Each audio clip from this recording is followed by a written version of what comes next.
Hola, ¿qué tal? ¿Cómo están? Muy buen día. Nuevamente aquí en esta clase de farmacología.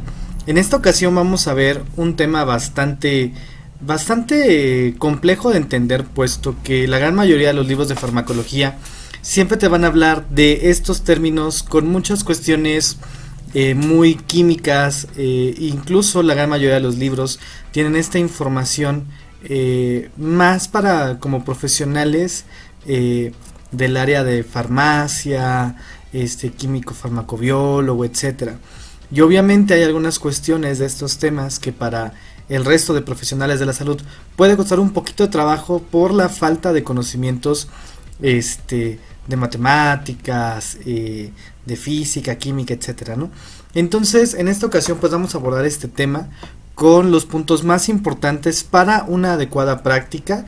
En este caso, acuérdate que estos videos están orientados hacia el área de enfermería, pero pues de igual manera para el área de medicina también esto funciona muy bien, ¿sale? Entonces hoy vamos a hablar sobre el tema de farmacocinética. La verdad es que saben que me encanta escribir en la pizarra digital, pero tuve un accidente con mi cable, así que estoy apenas resolviendo ese problema, así que en estas clases no voy a estar utilizando mucho la pluma. Espero no genere incomodidad al momento de la clase y el entendimiento pues sea el mismo, ¿no? Hoy vamos a hablar de la farmacocinética. La farmacocinética es una rama importante de la farmacología que va a estudiar cómo el fármaco se mueve a través del cuerpo humano. Y esto es muy importante porque nos ayuda precisamente a saber el por qué hacemos las cosas.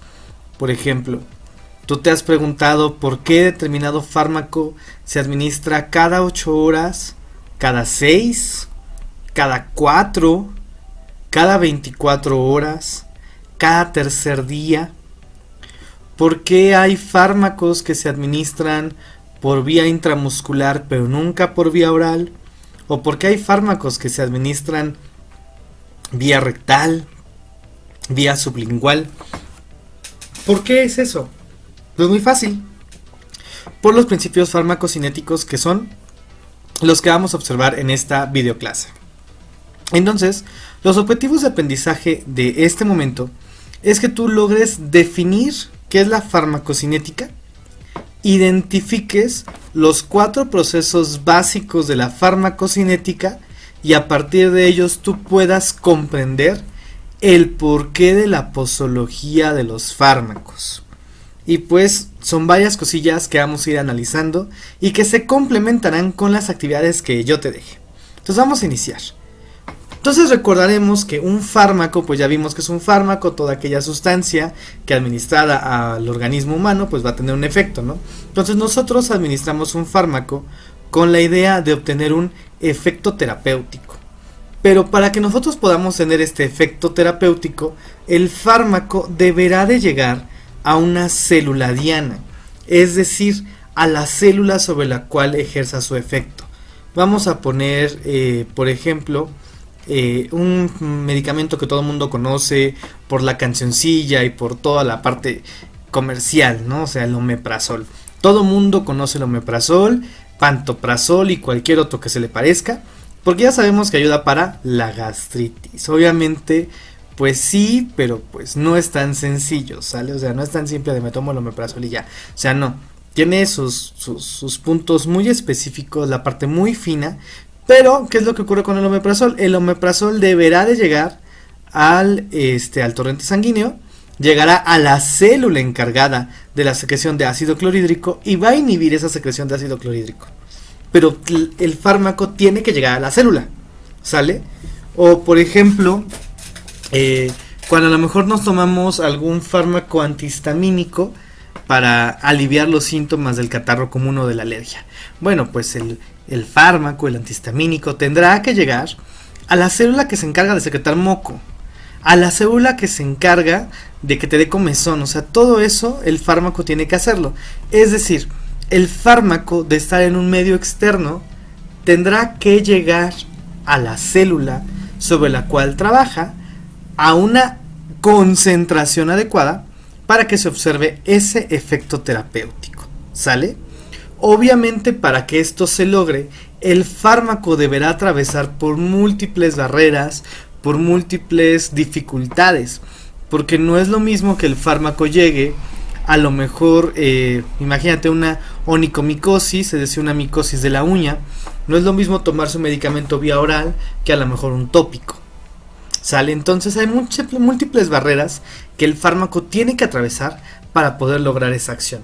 Y precisamente la farmacocinética se encarga de estudiar cómo este fármaco va a llegar a esta célula y cómo es que el fármaco transita por nuestro cuerpo humano. Es entonces que ahí está. Farmacocinética, pues está bien fácil. Fármaco, pues significa fármaco, medicamento. Kinética, kinetics, movimiento. Es el movimiento del fármaco a través del cuerpo. ¿Y qué ocurre? O sea, ¿qué barreras hay ahí? Pues una muy importante son las membranas celulares. Tú acuérdate que todas las células del cuerpo tienen una membrana, y esta membrana tiene ciertas características que vamos a ver más adelante, y que evidentemente pues el fármaco tendrá que atravesar esas membranas. Otro, cuando nosotros administramos el fármaco vía oral, pues el fármaco va a sufrir cierta agresión por el jugo gástrico, por las enzimas digestivas. O sea, imagínate el fármaco, pobrecito, tiene que llegar al estómago y ahí está el ácido clorhídrico, y si no lo protegemos bien, pues el fármaco no va a ser absorbido. Por eso es que hay algunos fármacos que vienen con recubrimiento entérico, que hacen que pues la acidez gástrica no dañe a la molécula. O por ejemplo, el sistema inmune. El sistema inmune puede reconocer al fármaco como algo anormal y lo elimina. O en otro caso puede ser que existan otros órganos, por ejemplo el riñón, que se encargue de eliminar mi fármaco. Entonces date cuenta que hay múltiples barreras, hay múltiples obstáculos que el fármaco tiene que sobrepasar para poder tener su efecto. Y para esto tenemos 4 principios básicos o 4 procesos, que es el proceso de absorción, el proceso de distribución, el proceso de metabolismo y 4, el proceso de eliminación. Esos 4 procesos son fundamentales para la farmacocinética. Dependiendo de las referencias, vas a encontrar un quinto, que es la liberación del fármaco, es decir, que el fármaco salga de su cápsula para que pueda ser absorbido. Pero por cuestiones didácticas y rápidas, vamos a quedarnos que son 4 procesos. Depende, insisto, las referencias bibliográficas, podrá ser que haya otros procesos. Ahora que hay principios básicos para comprender esto. Número 1 es que las células tienen una doble capa de fosfolípidos con una región hidrófila y una región hidrófoba, es decir, un área que no le gusta el agua y una a la que sí, ¿sale? Pero aquí la característica es que está formada por grasa, ¿sale? ¿Qué es lo que ocurre entonces? Esta membrana es semipermeable. ¿Y eso qué significa? Esto significa que no todas las sustancias pueden atravesar la membrana, y para esto se requieren de 3 cositas: el tamaño, el grado de ionización y la liposolubilidad. Obviamente, compuestos pequeños atraviesan la membrana, pero sustancias químicas muy grandes no atraviesan la membrana. Igual, si nosotros tenemos una sustancia que está en iones, el iones tienen una carga, y al tener una carga no atraviesan la membrana, ¿sale? Y también tenemos compuestos liposolubles o hidrosolubles. Para fácil, los compuestos químicos que van a atravesar las membranas celulares son aquellas moléculas que sean pequeñas, que no generen iones, y también muy importante, que son liposolubles, ¿sale? Entonces es por ese mecanismo de proceso de difusión, es decir, sin un gasto de energía, que las moléculas atraviesan las membranas celulares. Hay algunos otros casos en los cuales las moléculas del fármaco atraviesan las membranas celulares gracias a procesos de transporte activo. Es decir, que hay un gasto de energía para que el fármaco pueda entrar o pueda salir de la célula. Esto es simplemente un principio básico de cómo las sustancias se mueven a través de la membrana y que me ayuda a entender los principios básicos de la farmacocinética. ¿Cuál principalmente? La absorción. ¿Qué es la absorción? La absorción es el proceso mediante el cual el fármaco se desplaza desde el punto de donde se administra hasta que llega a la circulación sistémica. Es decir, si yo tomo un medicamento por vía oral, esa pastillita o esa tableta o esa cápsula, comprimido, etc., ¿cuánto tiempo tarda o cuáles todos los procesos que debe de llegar a sufrir para que ese fármaco que entró por mi boca, que llegó a mi intestino, sea absorbido por el intestino y llegue al torrente sanguíneo? ¿Sale? ¿Esto por qué es importante? Porque dependiendo al grado de absorción, un factor que va a influir es el tiempo del efecto. Y aquí hay por ejemplo, un mito muy grande. Es que las inyecciones te curan más rápido. O sea, no es que te curen más rápido las inyecciones. Lo que pasa es que cuando tú administras un medicamento intramuscular o un medicamento intravenoso, la absorción es rápida, es casi inmediata.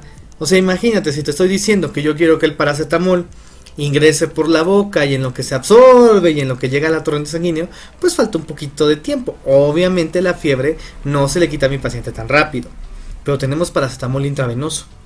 Entonces imagínate que yo le pongo en su solución, le pongo paracetamol, rápido se le va a quitar la fiebre, pero no es porque lo cure más rápido, es porque el fármaco se absorbe más rápidamente, ¿sale? Es por eso que ocurre esta situación, porque hay absorción inmediata de mi fármaco, ¿sale?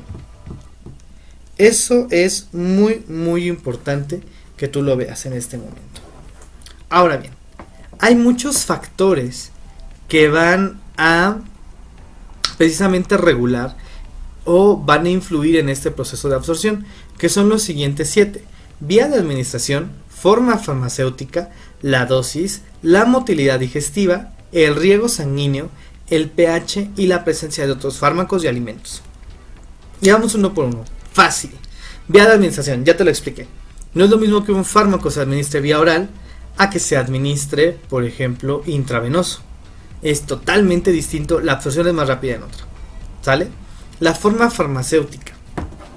No es lo mismo un inyectable, que a lo mejor sea oleoso, a un inyectable líquido.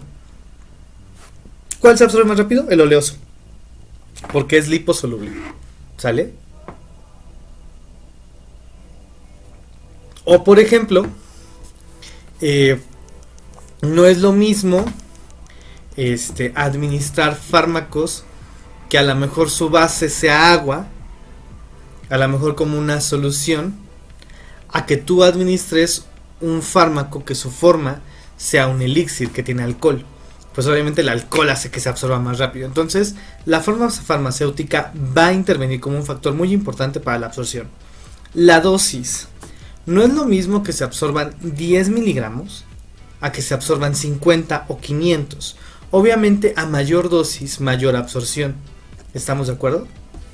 Ahora bien, la motilidad digestiva no es lo mismo que mi paciente tenga diarrea y el fármaco tenga muy poquito tiempo de estancia en las paredes del aparato digestivo, que ni se absorba, ¿sale? Entonces la motilidad gástrica pues sí es muy importante, y no solo la gástrica, también la digestiva. Ahora, el riego sanguíneo. No es lo mismo, por ejemplo, que se absorba una tableta vía oral a que yo coloque el fármaco sublingual. Por debajo de la lengua hay una gran cantidad de vasos sanguíneos, está muy vascularizado. Entonces la absorción también es rápida. Obviamente también hay otras cuestiones, que es el pH. Porque cuando se encuentran los fármacos en pHs distintos, se ionizan. Y al ser iones no se absorben. ¿A qué voy con esto? Si yo tengo un fármaco que sea ácido, este fármaco se va a absorber con mayor facilidad en ambientes ácidos. Por ejemplo, el ácido acetilsalicílico se absorberá rápidamente, a lo mejor en la mucosa gástrica, porque ahí el fármaco pues está en acidez, está como Juan en su casa y se atraviesa.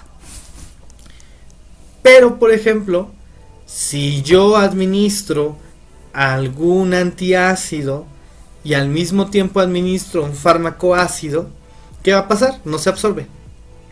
Y eso va con el siguiente punto. Es muy importante tener cuidado al momento de combinar fármacos, porque si nosotros administramos fármacos al mismo tiempo, podemos provocar una disminución en su absorción y por lo tanto disminuir el efecto. ¿Estamos de acuerdo? Entonces, tengamos esto en cuenta. La absorción, proceso de desplazamiento del fármaco desde el punto donde se administra hasta que llega a la circulación sistémica. Ahora bien, el siguiente punto es la distribución, y esto es muy fácil. Una vez que el fármaco ya está en el torrente sanguíneo, ahora el fármaco tiene que llegar a la célula diana, es decir, ser transportado a través del organismo. Como podemos observar acá, el fármaco viaja en el torrente sanguíneo, pero muchas veces lo hace de distintas formas y hay muchos factores. Ejemplo, el riego sanguíneo. No es lo mismo que mi fármaco llegue a un órgano altamente vascularizado a que llegue a un órgano el cual apenas si tiene aporte sanguíneo. O sea, imagínate si yo quisiera tomar un fármaco vía oral y que el fármaco tenga una concentración efectiva en la córnea. O sea, de inicio la córnea es avascular. Entonces va a ser como que muy difícil que el fármaco que tome por vía oral llegue hasta acá, ¿no? Entonces, ¿qué hacemos? Pues le pongo un colirio, gotitas, pues es más fácil que el fármaco tenga su acción, ¿no? Entonces, factor importante para la distribución del fármaco, el riego sanguíneo. 2. Propiedades físicas del fármaco. Es lo mismo que la vez que el anterior. Si el fármaco tiene características de que es pequeño, no ionizado y es liposoluble, el fármaco llega a todos lados. Obviamente no todos los fármacos tienen esas características. Entonces sí es importante saber qué fármaco voy a administrar, dónde quiero que tenga efecto y a partir de ahí yo seleccionar mi mejor vía de administración. Ahora, hay algo muy importante. Ciertos tejidos tienen afinidad al fármaco. ¿Qué quiere decir esto? Que lo guardan, lo conservan y lo almacenan. Ejemplo, antibióticos tetraciclinas.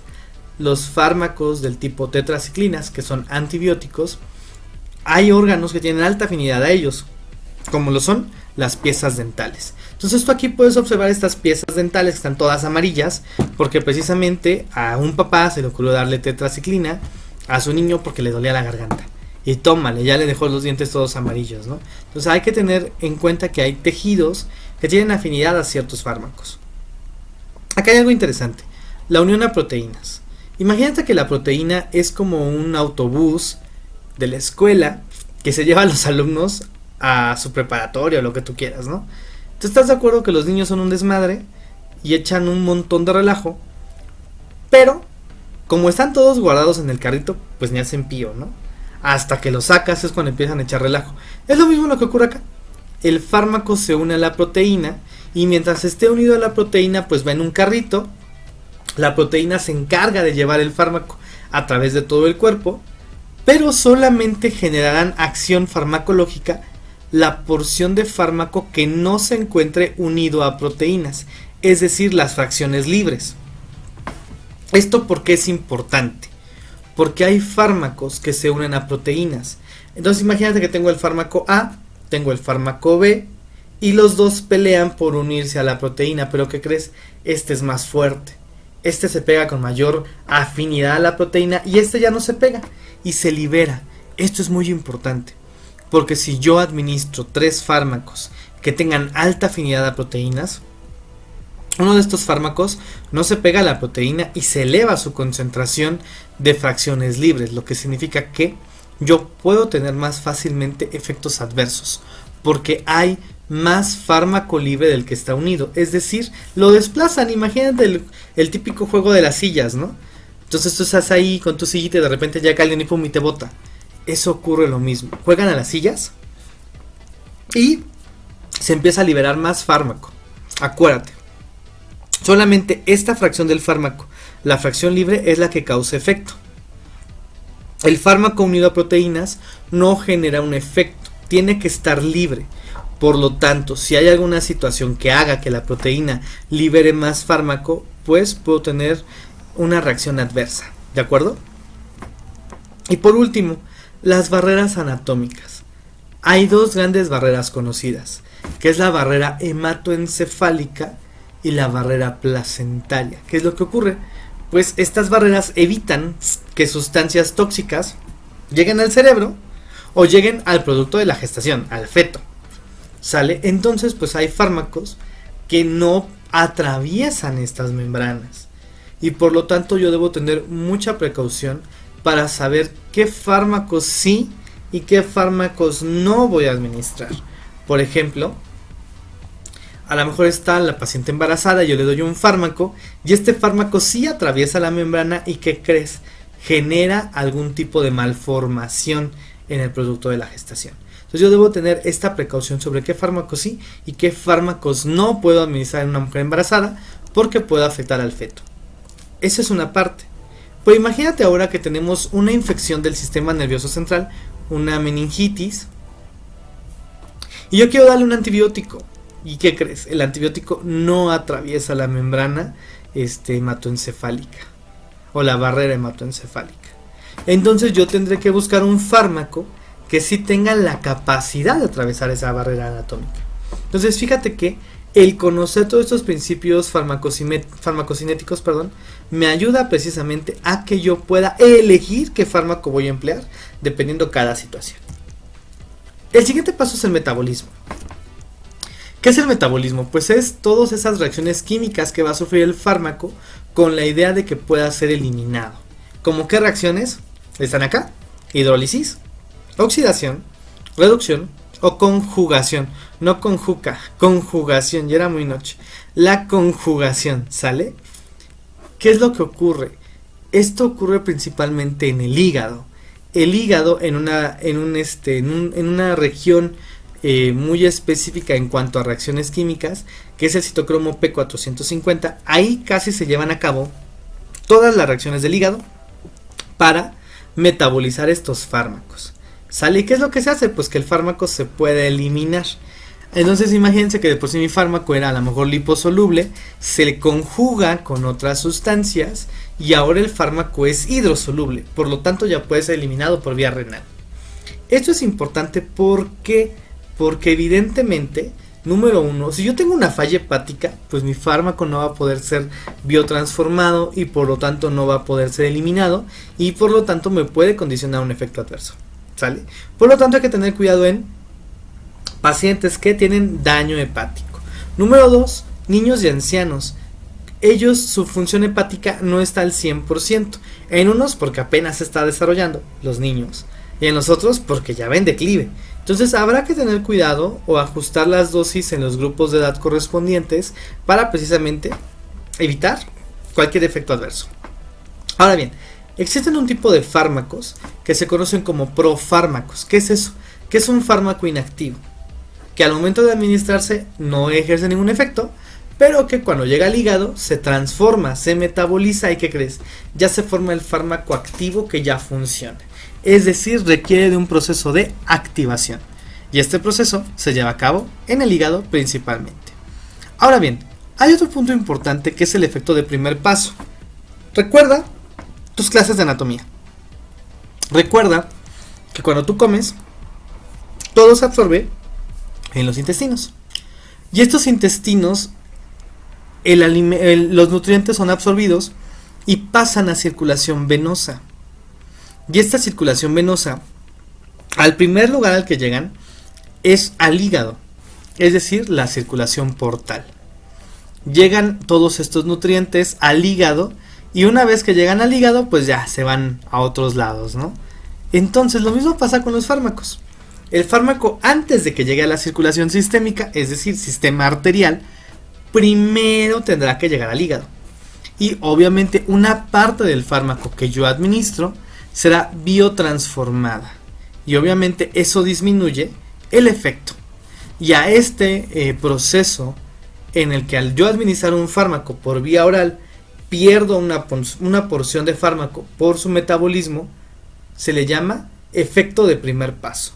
Es decir, que yo tomo el fármaco y antes de que llegue a hacer efecto, ya mi hígado ya se encargó de metabolizarlo y pues ya valió, ¿no? Entonces sí hay que tener cuidado con esto, porque hay fármacos que son muy susceptibles al metabolismo de primer paso y por lo tanto pues habrá que aumentar la dosis.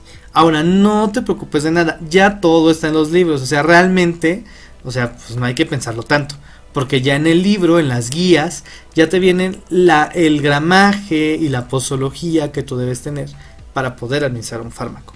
Aquí el detalle es que toda esta información es para que tú digas, pues con razón se tiene que administrar esta insulina cada 24 horas y esta insulina se tiene que aplicar 2 veces al día, ¿no? Todo esto nos ayuda a entender esa parte. Y acá hay un punto interesante. El jugo de toronja. Se ha visto que el jugo de toronja altera el metabolismo. Entonces hay que tener mucho cuidado con el consumo de jugo de toronja cuando consumimos cualquier tipo de fármaco. En pocas palabras, nunca permitan que la gente tome jugo de toronja con los fármacos, porque en verdad sí altera su metabolismo. Y si no, busca artículos y vas a ver que, sí es cierto, el doctor Alejo tenía toda la boca atascada de razón. Y por último, de estos procesos, pues es la eliminación. El fármaco que nosotros consumimos, pues no puede quedarse en el cuerpo, tiene que ser eliminado de alguna forma. Y esto se hace principalmente a través del riñón. Esto es importante porque la eliminación del fármaco va a afectar la concentración del fármaco en el plasma. Por lo tanto, si su eliminación es muy rápida, pues el fármaco disminuye rápidamente su concentración en sangre. Pero aquí hay algo muy importante. Acuérdate que tenemos enfermos que son insuficientes renales, que tienen enfermedad renal crónica o que desarrollaron lesión renal aguda. Es decir, que la función del riñón te empezó a disminuir de manera abrupta por XY situación que ya veremos en otra materia. O que a lo mejor en pacientes diabéticos hipertenso ese riñón se empezó a lesionar poco a poquito al transcurso del tiempo y mi paciente se encuentra a un paso de la diálisis. Estos pacientes ameritan una corrección de la dosis, por favor. Obviamente los internistas, y ya me incluyo, los internistas sabemos que pues tenemos que hacer todos estos ajustes en los fármacos. Pero nunca falta los que se les olvida que el paciente pues es renal, que es hepatópato, cualquier cosa, y se les olvida por completo tener que ajustar la dosis. ¿Sale? Ahora, los fármacos se eliminan a través, número 1, del riñón. Acuérdate que para la formación de orina se requieren 3 procesos básicos, que es la filtración, la reabsorción y la secreción para que se forme la orina.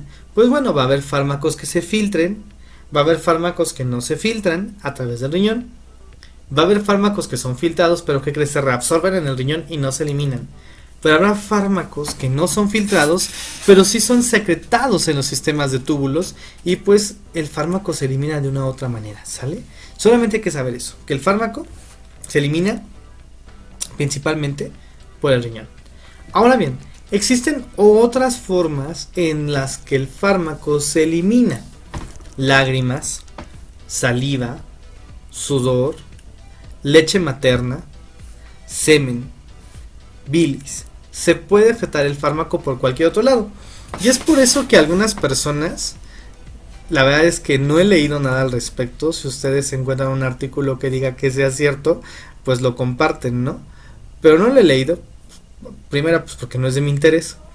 Pero hay personas que se inyectan complejo B con la idea de que no les piquen los mosquitos. Entonces, obviamente, si tú te aplicas una inyección intramuscular de complejo B, pues sí, el complejo B huele, ¿no? Entonces es normal que las personas suden y huelan a complejo B, ¿no? También, por ejemplo, si tú en algún momento de tu vida has consumido algún tipo de antiparasitario, muy probablemente tengas mal sabor de boca. Digas, ay, como que todo me sabe a metal, me sabe mal, ¿no? Principalmente con el metronidazol. Pues es muy fácil, pues porque el metronidazol se excreta por la saliva, entonces tú estás nuevamente consumiendo el fármaco. O sea, imagínate, lo excretas por la saliva y aquí tienes todo el sabor del metronidazol. Eso es algo muy normal. Esto es importante porque obviamente las mujeres en periodo de lactancia, cuando están lactando, pues no pueden tomar cualquier fármaco, porque el fármaco se eliminaría por leche materna y le estaríamos dando fármaco al chamaco, ¿no? Entonces hay que tener mucho cuidado con los fármacos que se administran en el embarazo y la lactancia. Y acá hay uno interesante que es el biliar, porque Tú sabes, el hígado produce bilis, la bilis se utiliza, se reserva en la vesícula biliar y es utilizada para la digestión de diversas sustancias, principalmente grasas. Entonces, ¿qué es lo que ocurre? El fármaco se elimina en la bilis, se secreta la bilis, actúa sobre el alimento y se reabsorbe. Entonces, ¿qué es lo que hace?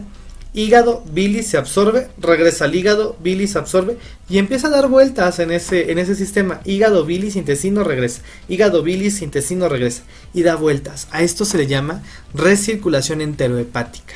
Y eso hace que el fármaco pues mantenga sus concentraciones en el cuerpo y poco a poco se vaya eliminando.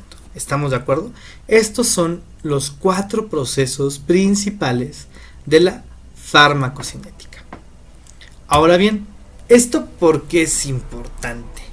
Porque gracias a todo esto yo puedo determinar lo siguiente, que son las concentraciones. En esta tabla yo te estoy mostrando la cantidad de fármaco que existe en el torrente circulatorio. ¿Sale? Y estamos correlacionando, ojo, la concentración, no te confundas con la dosis. La dosis es la cantidad de fármaco que yo administro vía oral. La concentración es la fracción de lo que yo administré que sí llegó al torrente sanguíneo. Acuérdate, no llega todo. ¿Por qué? Por la absorción, por el metabolismo de primer paso, por el proceso de eliminación. ¿Sale? O sea, todos esos procesos afectan la concentración plasmática de fármaco. Bueno, se mide la concentración del fármaco y chécate aquí, en 2 milicentigramos por mililitro no hay efecto. Fíjate que hasta que el fármaco llega a una concentración de 6, ojo, eso es un fármaco X, o sea, no es un fármaco en específico ni son todos, solo es el ejemplo. En este caso, cuando el fármaco llega a una concentración de 6 microgramos en sangre por mililitro, ya empieza a haber un efecto terapéutico. ¿Sale?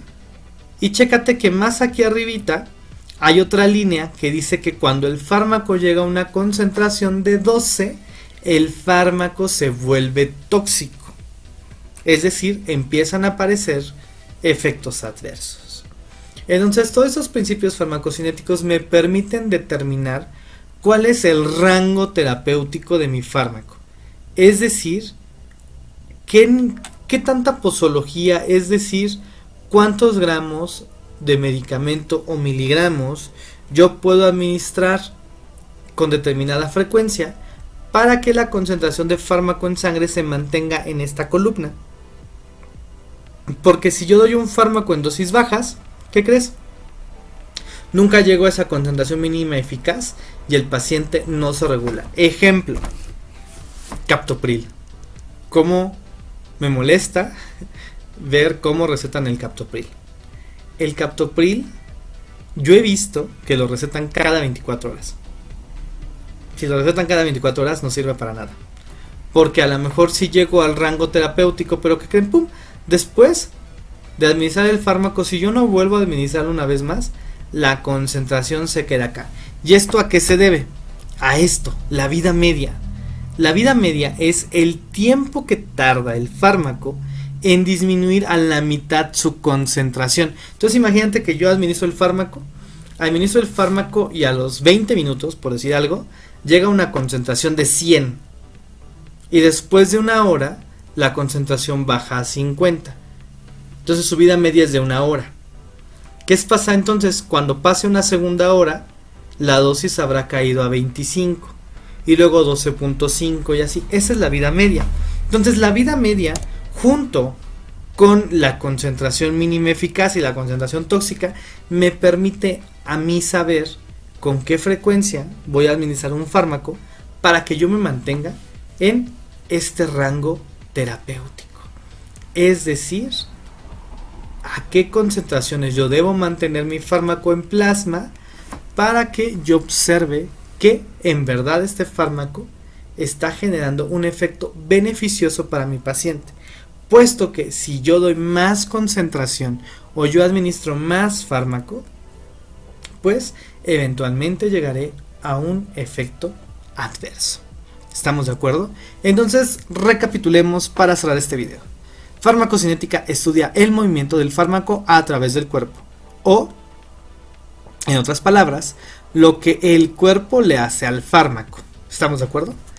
Hay 4 procesos: absorción, desde que el fármaco es administrado hasta que llega al torrente sanguíneo; distribución, que el fármaco en el torrente sanguíneo llegue a las células a las que deba de llegar; 3, la biotransformación, que es todos los procesos químicos para que ese fármaco pueda ser eliminado; y por último, la eliminación, y que la conjugación de estos procesos me permite determinar varias cosas, entre ellas el rango terapéutico, es decir, la concentración plasmática que yo necesito que tener mi parámetro inferior y mi parámetro mayor para saber cómo ese fármaco sí está haciendo un efecto, pero sin llegar a tener un efecto secundario. Insisto, estos son principios farmacocinéticos, explicados de la manera más simple posible. O sea, yo te invito a que abras, por ejemplo, el Goodman y Gilman de farmacología. O sea, es todo un capítulo de farmacocinética y te habla de cuestiones físicas, reglas, fórmulas, que evidentemente para nuestra área, medicina, o en tu caso la tuya, enfermería, pues no sería tan prudente conocerla. O sea, ¿podrías hacerlo? Sí, claro, adelante, si es tu gusto, pero para cuestiones prácticas, o sea, hay que saber para qué la utilizamos, ¿de acuerdo? Aún así, yo te invito a leer los capítulos que sean necesarios para que tú complementes toda esta información. Si hay alguna duda, acuérdate, no se te olvide, anótame tu duda aquí en el recuadro y yo con mucho gusto te grabo un video o te escribo la respuesta a tu duda. Pues es un gusto, un placer, estamos en contacto. Para mis alumnos, acuérdate que hay una actividad en tu sesión de la plataforma educativa que empleamos para que puedas reforzar este tema. Cuídense mucho y estamos en contacto.